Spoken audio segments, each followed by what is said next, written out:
Callista, great to speak to you. Thank you for doing this today. Really appreciate you taking the time. Lots to talk about with the new EP, which I'm absolutely loving, so congratulations on that. But if you wouldn't mind, first of all, for anybody here in the UK who isn't too familiar with your background, if you could tell us a little bit about Facebook and YouTube history and how that got you to where you are now. Yeah, I started posting on my socials a while ago, and it was just anything that I was really loving that day, any song that was stuck in my head or whatever, and I just would pick out the chords and just video and go and post it. And so it really is all something that I was truly just loving that day. And that's what happened with Have You Ever Seen the Rain? I posted that one and it changed my entire life. It's how I got to meet my manager Scooter and Scott with Big Machine, and it just all went from that one thing, one video. Well, like you just said there, you've obviously got an appreciation for the kind of authentic, timeless classics, and you obviously love the traditional instrumentation. So, where does that influence come from? Did you grow up in a family of people who love traditional country music? Yes, my whole family is very musical. The first place I ever sang was at my granddad's church, and we all can sing and play instruments, and I still lead worship every Sunday there with my family.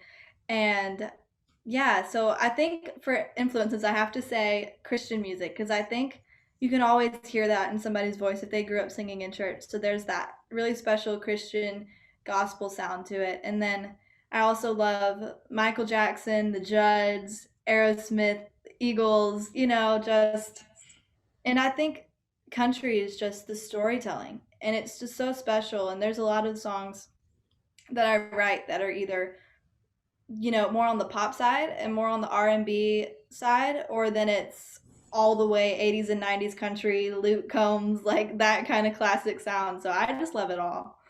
We hear a lot of the different influences on the new EP, realtome, which is available everywhere now if people want to go and check it out. And people always say you only get one chance to make a good first impression. So I guess for you, this was a pretty important project. And just tell us a little bit about what you wanted to say about yourself as an artist with this project. Yeah, well, thank you.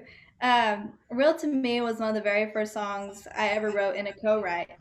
And I knew from the day I wrote it that it was extremely special to me, and I knew it was what I wanted to say. And every other song on this collection just kind of fell behind it. They were some of my first co-writes ever too, and I just knew it was the way to introduce myself. I want to be real. I want to be honest with my fans. Whatever I'm feeling, that's what I wanted to write about. And so with that one, I went in that day and I was just feeling so misunderstood and so belittled by people. And I just remember thinking, okay, why is being a teenager and being young the misunderstood age? Because everyone has went through this at some point with someone telling them whatever you're feeling isn't real. And I just wanted to say that it does not matter about your age. I mean, you can be a little kid throwing a tantrum in a store, and you're feeling something. It's real. So that's what I wanted to write about. And I just wanted to be honest no matter what that emotion was.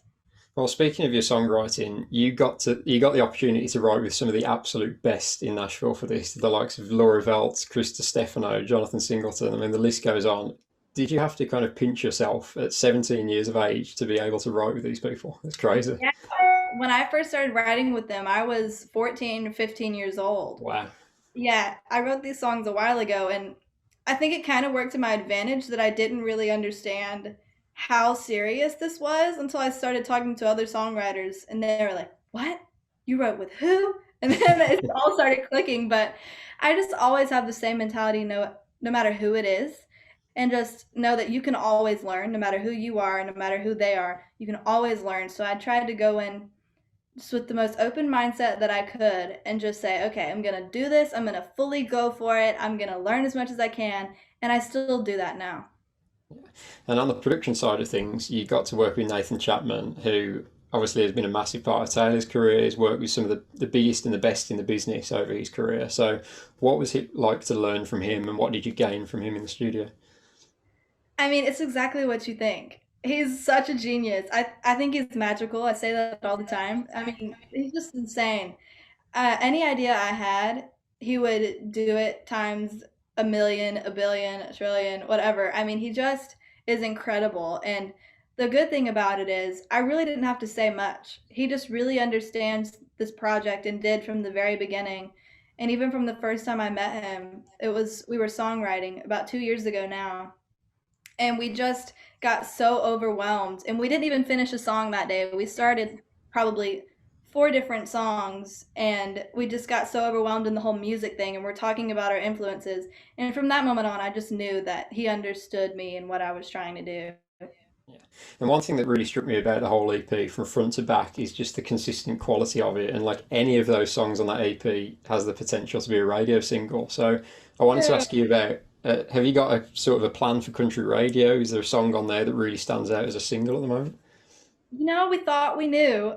We thought we knew, and then every single song has gotten the same amount of love, and everyone is just loving all of them. So I don't know what we're gonna do yet, but I think that's a really good problem to have. And thank Yeah. you, by the way. No, no worries. And is there a song on there that is a real personal favourite for you? Maybe one that you can't wait to perform live when we can finally do shows again, whenever that might be. Ooh. I think that's two separate questions because my favorite song is Real to Me, and it has been since the day I wrote it, and that one will just always have a special place in my heart. It always makes me super emotional to think about. But my favorite one that I can't wait to perform is probably gonna have to be "It's 'Cause I Am" or "Heartbreak Song," just because those songs make me excited with production and all that stuff going on. I can't wait. I miss live shows. It must be so frustrating for you. I mean, you must be dying to just get out there and play this stuff live and carry on the momentum of releasing the EP. So what's this year been like for you? It must be a strange situation for you. Yeah, with those songs, I wrote them a while ago, so I've been playing them live for a while, just in small listening room environments, and that was one of the really special things that helped me to decide which ones I wanted to do first and which ones I wanted to release first because I really got to share the songs that I was writing with people and see which ones they liked.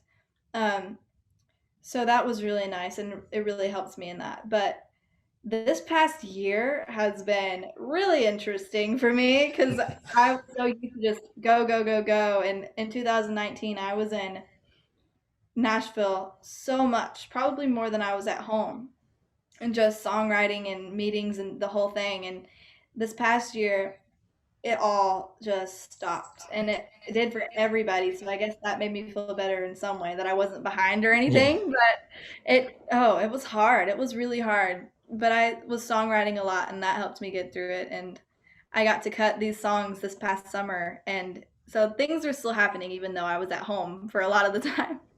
Well, being with Big Machine as well for the last however long it's been must be huge for someone at your stage in your career, at such an early stage. What has it been like to be a part of that Big Machine family, and what's their support been like so far?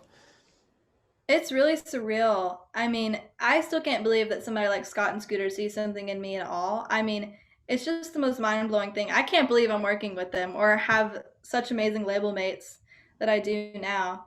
Um, it's just mind-blowing. I still haven't comprehended it or processed it, I don't think, at all.